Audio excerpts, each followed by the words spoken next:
What if the only way to save the biggest girl group in the world was for its members to, like, actively run away from the company that built them?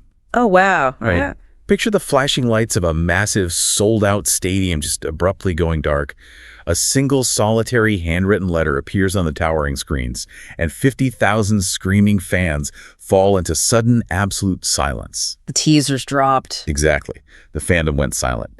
In an instant, the entire K-pop world was turned upside down. Welcome to StarScope K-Report. It's just, it's the ultimate cliffhanger. Like, the moment every stan dreads, really, but also the moment that might just change the mechanics of the entire industry forever. Join Eric and Minji as they ride the Hallyu wave, uncovering the biggest K-pop comebacks, shocking industry controversies, and major K-drama updates. From internet-breaking rumors to historic chart milestones, we dive deep into the world of Korean entertainment. And today's deep dive into the sources is tackling a bombshell that is, frankly, still sending shockwaves across every single fan forum and timeline out there. So for you, the listener, here's our mission today. We are pulling from a massive stack of materials. So much reading. Oh yeah, tons. From Soompi and Koreaboo to Chosunbiz, Hotterfly, and Wikipedia, just to unpack the shocking August 2026 news of Twice's Jeongyeon officially leaving JYP Entertainment. But we aren't stopping there, right? Right, no. We are getting into the contract chaos currently surrounding the rest of the members, and we're going to expose the brutal physical reality behind their record-breaking world tour to explain exactly why this is all happening. It's a massive story. It's deeply emotional for the fandom. It's heavily complicated by corporate logistics. And, I mean, it tells us so much about the tipping point the Hallyu wave is currently experiencing. Let's start with August 10th, 2026. The teasers were out, but this wasn't for a comeback. Definitely not. Jeongyeon essentially broke the internet with a handwritten letter posted on her Instagram confirming her exit from JYP after 11 years. 11 years as a debuted idol. But, you know, if you factor in her trainee days, we are really looking at 16 years. Well, 16 years. Yeah, that is a literal lifetime in the K-pop machine. To spend your entire formative youth and young adulthood inside one corporate ecosystem leaving is a monumental psychological shift. Which she actually acknowledged.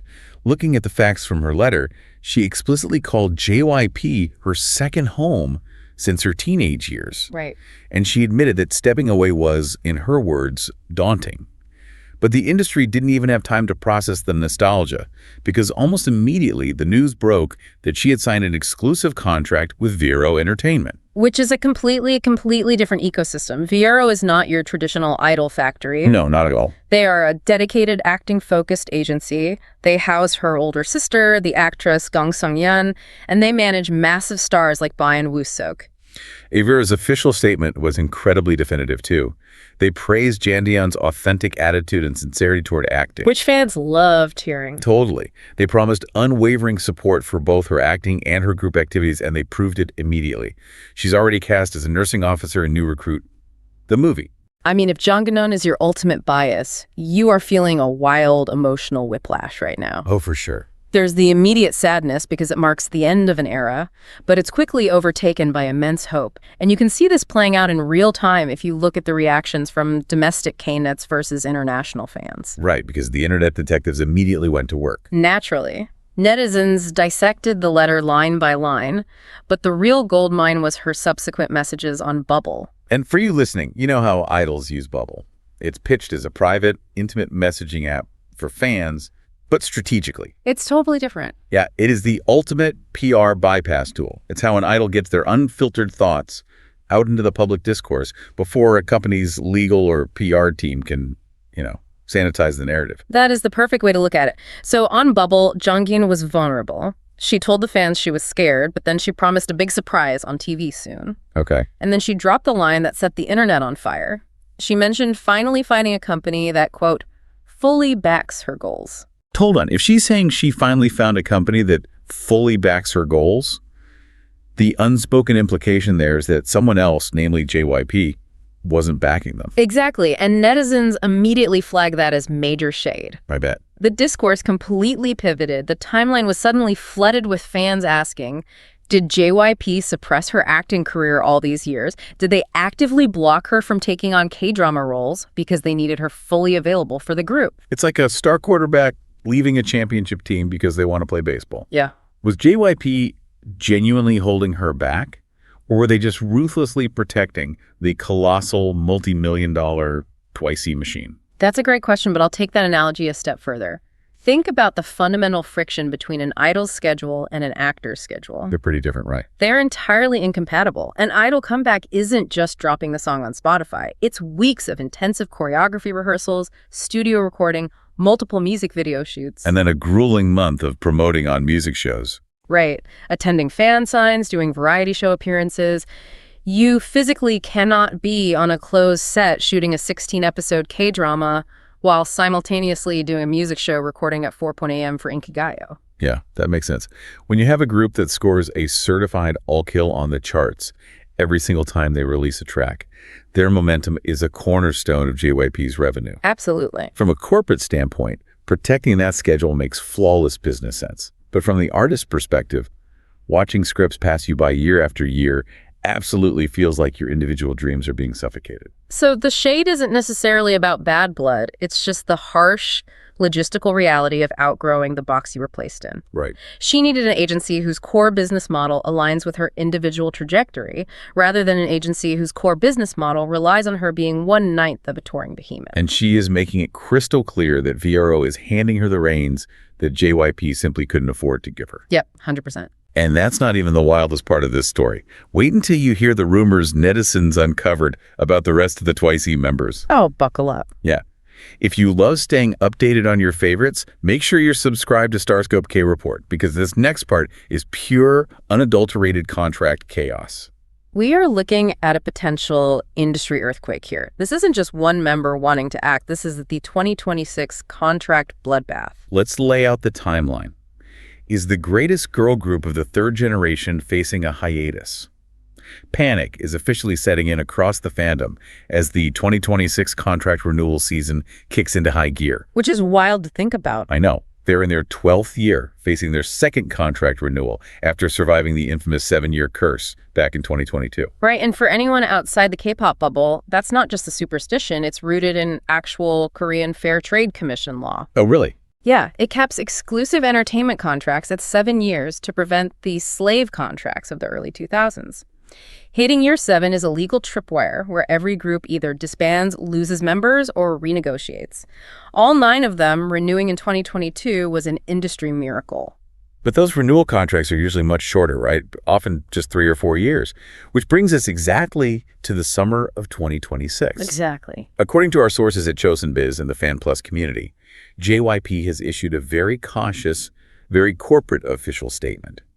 They're saying they're currently in the period of contract renewal discussions. Translated from PR speak, that means, please don't panic sell our stock. We are negotiating frantically behind closed doors. Yeah, but the rumors are already leaking out. Oh, boo. Suyu, the beloved maknae, is reportedly looking at signing with a company established by her mother. Wow. Chaeyoung is openly taking meetings with other agencies, and Jihyo, the leader and absolute powerhouse of the group, is rumored to be establishing her own one-person agency.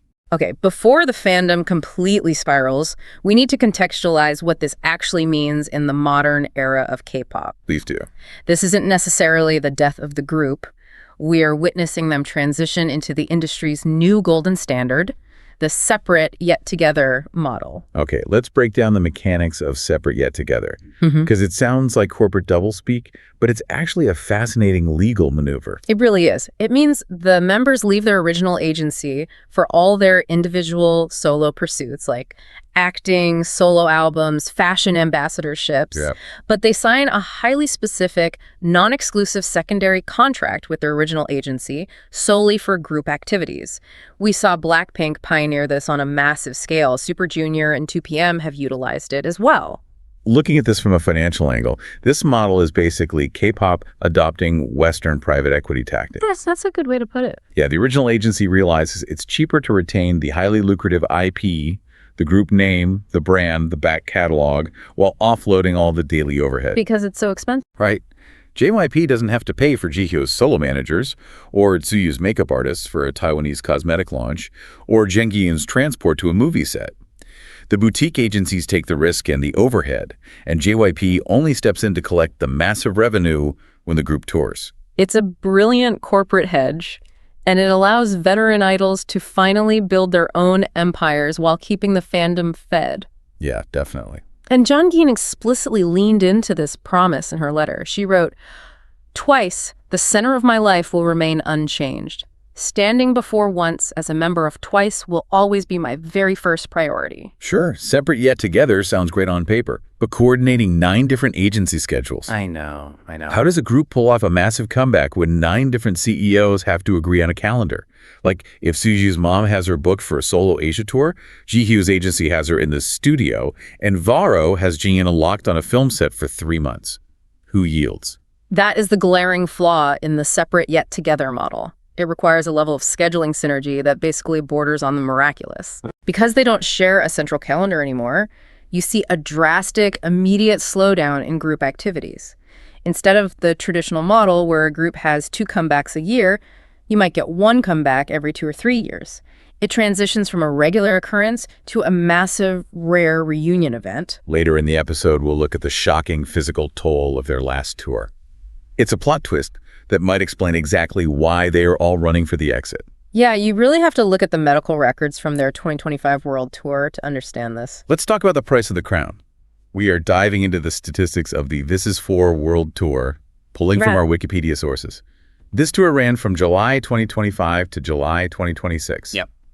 They performed 81 shows. Let that number sink in for a second. 81 arena and stadium shows in a 12-month span. It's insane. Factoring in global travel, time zone changes, and rehearsals, it is genuinely punishing. The financial and attendance numbers are just staggering. It grossed $93.8 million in just the first 24 shows. Wow. They pulled in 550,000 attendees in North America alone, which is an absolute record for a K-pop girl group. Historic.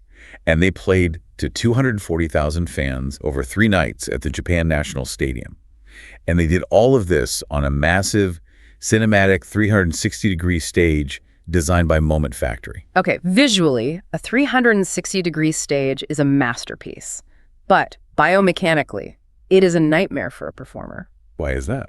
Well, on a traditional proscenium stage, if it's not your center part, you can drift to the back of the formation, you can catch a breath in the shadows, grab a quick sip of water, or drop your projection for just a few seconds. Oh, right, because there's a backstage. Exactly. Yeah. On a 360 stage, there is no backstage. The audience surrounds you. You are on 100% of the time. You are forced to project energy, visuals, and flawless choreography outward in a complete circle. It accelerates physical burnout exponentially. Which brings us to the brutal reality of this tour. The cost of maintaining this level of Hallyu wave dominance was incredibly steep and honestly dangerous. Onseons are incredibly protective of these women, and the injury list from this tour validates every single ounce of that concern. Yeah, let's run through it. Jeongyeon had to miss the Bulacan and Phoenix shows due to severe health issues. Chaeyoung suffered from vasovagal syncope. Wait, what is that? It's when your body reacts to extreme stress or exhaustion by rapidly dropping your heart rate and blood pressure, causing you to literally faint. Oh my God. Yeah, along with a back injury that forced her out of multiple cities. Diane fractured her ankle and had to perform seated on stage for weeks, and Mina missed the Philadelphia show for health reasons. That is almost half the group dealing with severe, show-stopping physical trauma, and the tour just kept going. This is why the contract negotiations are so fraught. The desire to step away from JYP, to refuse an exclusive individual contract, isn't just about solo ambition. It's about survival. Yes, it is about baseline survival. It's about gaining agency over your own pacing, your own health, and your own body after 11 grueling years inside a machine that fundamentally does not have an off switch. This raises an important question for you, the listener. Does the astronomical success of a tour like this actually become a trap? I mean, think about the mechanics of that trap. Right, because JYP is a publicly traded company. They have shareholders demanding constant growth. When a group generates hundreds of millions of dollars for a company like JYP, is the only way to get a break to literally leave the building. It absolutely is. You have to remove your daily schedule from their balance sheet. Wow. It completely reframes Jeongyeon's letter. When she says she needs to take on new challenges, she's also saying she needs to take control of her own physical autonomy. Finding a company that fully backs her goals also means finding a company that respects her human limits. Hit that subscribe button so you never miss a KT update as we track where the rest of the Twice members sign. Yeah. Because the fallout from this is going to reshape the entire landscape. It's going to set a precedent for every veteran group navigating contract renewals from here on out. Which leaves us with a massive provocative thought to mull over. As K-pop reaches unprecedented global heights, with the Hallyu wave crashing over massive stadiums across North America and Europe, is the traditional, monopolistic, one agency rules all idol model officially dead. For legacy groups, without a doubt, you simply cannot keep adults in their late 20s or 30s on the same restrictive, all-encompassing contracts they signed when they were teenagers hoping to debut.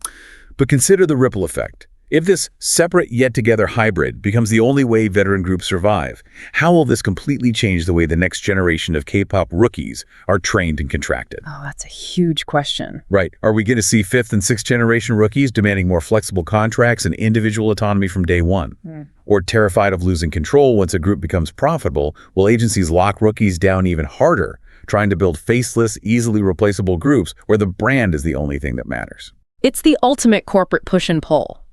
Companies may try to mass-produce the brand, but as Twice has proven for over a decade, it is the specific, irreplaceable magic of those individual members that fans actually fall in love with. Yeah, absolutely. You can't mass-produce a genuine connection, and you can't force it into a 360-degree spotlight forever. It's going to be a fascinating, turbulent few years as we watch this industry evolve in real time. We'll be waiting to see where the rest of the Twice members land and celebrating Jeongyeon stepping into her new era. You've been listening to StarScope K-Report, where Eric and Minji bring you the stories shaping K-pop, K-dramas, and the global Hallyu wave. Thanks for tuning in, and don't forget to subscribe for more stories that keep the stars shining.